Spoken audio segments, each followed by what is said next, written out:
Hi, I'm Camilla. I used to be one of the top marketing consultants in the city until I put my career on hold to support my husband Derek's climb up the corporate ladder at Apex Industries. That was 7 years ago. Funny how things change. Are you seriously wearing that to dinner again? Derek barely looked up from his phone as I walked into our kitchen. It's comfortable, and it's just Taylor coming over. I grabbed a wine glass from the cabinet.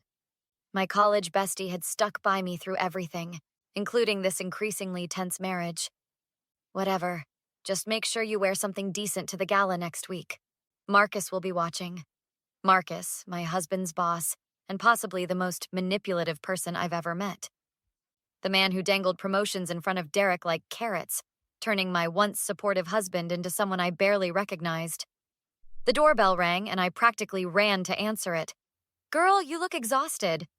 Taylor's warm hug was exactly what I needed. "HR keeping you busy?" I asked as we settled on the couch. "You have no idea.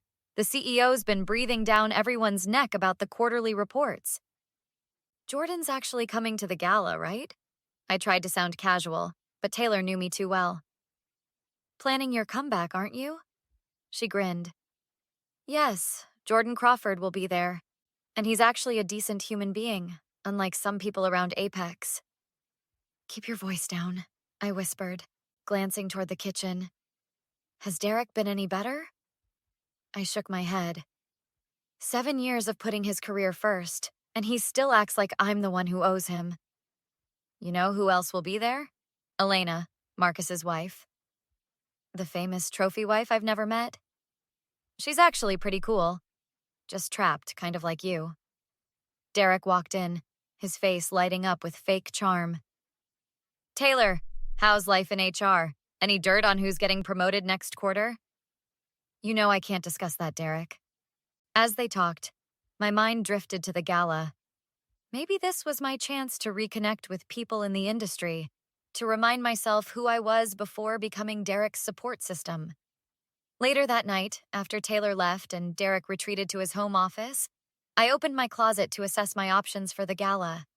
"This has to be perfect," I muttered, pulling out a sleek black dress I hadn't worn in years. My phone buzzed with a text from Taylor. Jordan specifically asked about marketing consultants for the new campaign. Opportunity knocking? I smiled for what felt like the first time in months.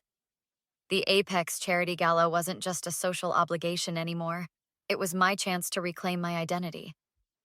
As I hung the dress on my closet door, I had no idea that the event would change everything, or that whispers exchanged in a crowded ballroom would leave the men in my life pale-faced and scrambling. The charity gala was in full swing when I arrived at the Grand Meridian Hotel. Derek had gone ahead, claiming he needed to schmooze with the higher-ups before I got there. I smoothed my black dress and scanned the crowded ballroom. Crystal chandeliers sparkled overhead as waiters weaved through clusters of Apex's elite with trays of champagne. "You actually showed up." Taylor appeared beside me in a stunning red gown. "Derek told everyone you might bail." "Why would I bail on the biggest networking event of the year?" "That's my girl. Oh, heads up. Jordan is by the bar and he's been asking about marketing talent." I grabbed 2 champagne flutes from a passing waiter and headed toward the bar, but stopped when I heard familiar laughter from behind a large floral arrangement. "And she actually thinks she can jump back into marketing after 5 years of doing nothing." Derek's voice was unmistakable. Women like that don't understand how quickly they become irrelevant. That was definitely Marcus. My wife tried the same thing last year. Now she just shops and stays out of my way. At least Camilla was useful for a while. You should have seen how she micromanaged our finances to put me through that executive training program. Smart move, using her money and dumping her career. Now she's stuck, and you're on track for my job when I move up. I felt like someone had punched me in the stomach. The champagne glasses nearly slipped from my fingers. "Are you okay? You look like you've seen a ghost." A stunning woman in an emerald dress touched my arm. "I'm fine, just overheard something unpleasant." "Let me guess. You caught the charming duo mocking their wives?" "I'm Elena, by the way. Marcus's soon-to-be very disappointed wife." "Camilla, Derek's wife." Though after what I just heard, I'm reconsidering that title. Join the club. I've spent 3 years being Marcus's perfect accessory while he belittles everything I do. How do you stand it?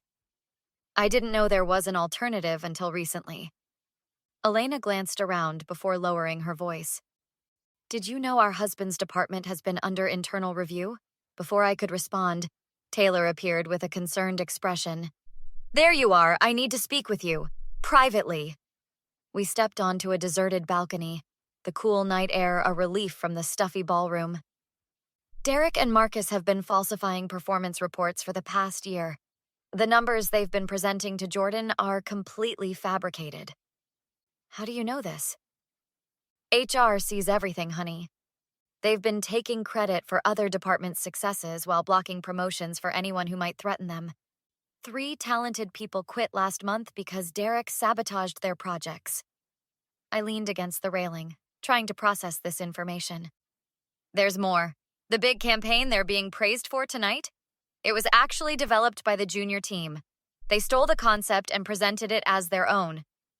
Do you have proof? Not enough for HR to act officially. They're careful about what they put in writing. I straightened my shoulders, a cold determination replacing my shock. Then we'll need to find that proof ourselves. What are you thinking?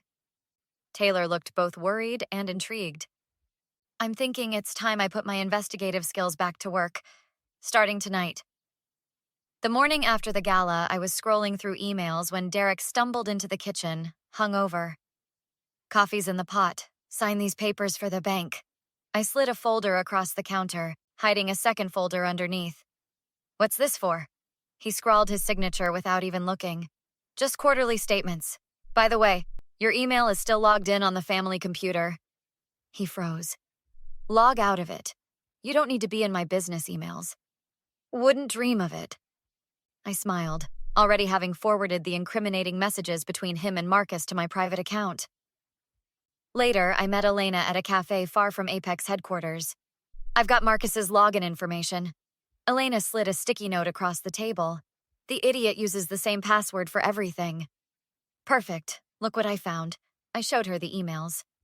They've been altering reports before sending them to the executive team. Look at this one. Derek telling the junior team their work is garbage, then Marcus presenting it to Jordan as his own. Classic move. Marcus did the same thing to me. Took my business plan, called it trash, then pitched it to his investors. Taylor arrived, glancing over her shoulder before sitting down. This USB contains the original reports before Derek and Marcus adjusted them.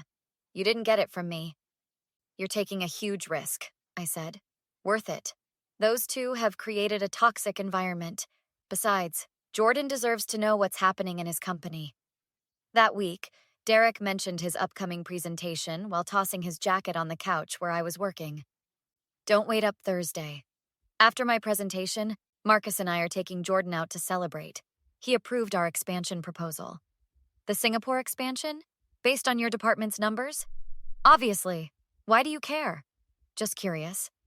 I waited until he left before texting Elena. Jordan approved Singapore expansion based on fake data, millions at stake. Her response? We need to move fast. That decision could cost the company $20 million. The next morning, Taylor met me in the parking garage. Here are visitor passes for Thursday's meeting for you and Elena. You'll be listed as potential consultants.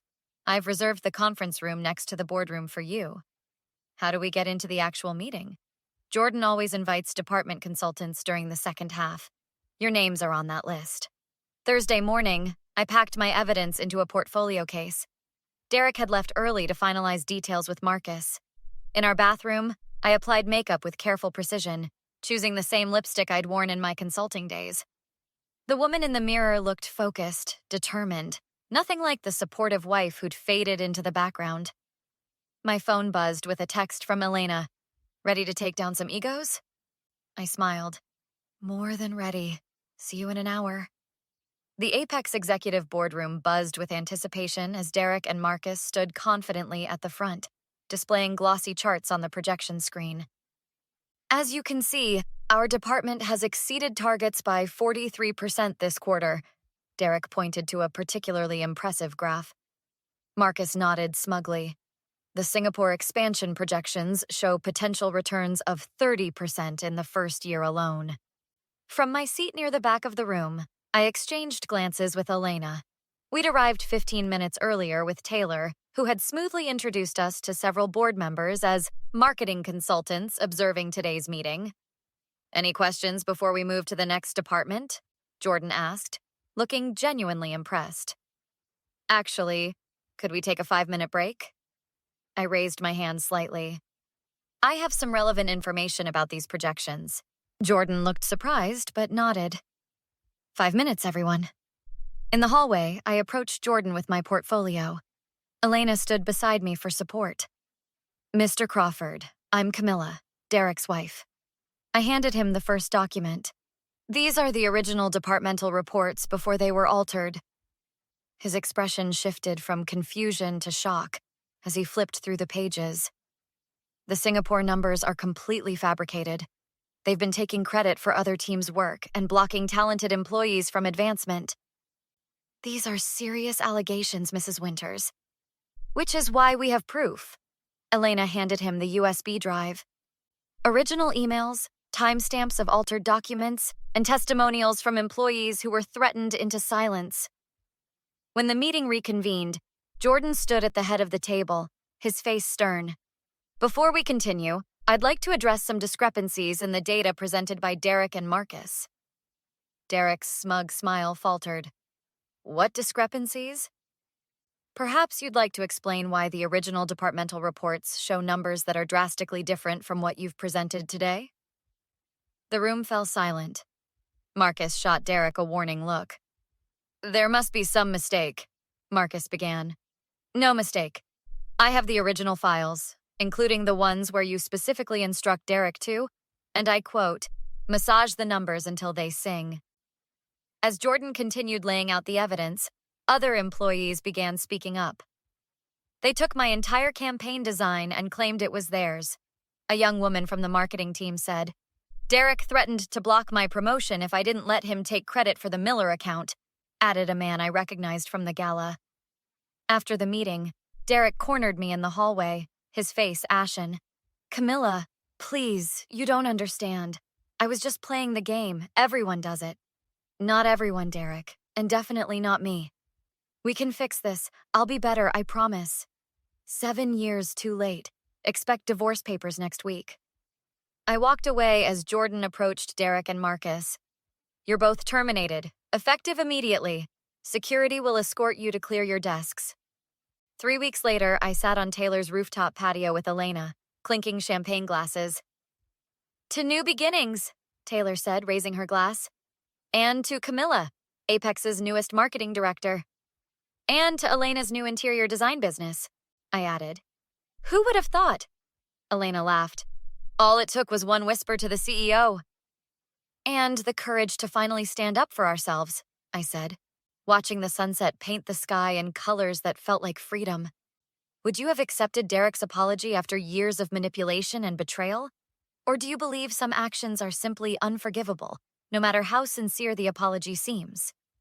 Share your thoughts in the comments below. Have you ever had to stand up to someone who took advantage of you? And how did you handle it? If you enjoyed Camilla's journey to justice, hit that like button and subscribe for more revenge stories that show what happens when toxic people finally face consequences. New stories every day.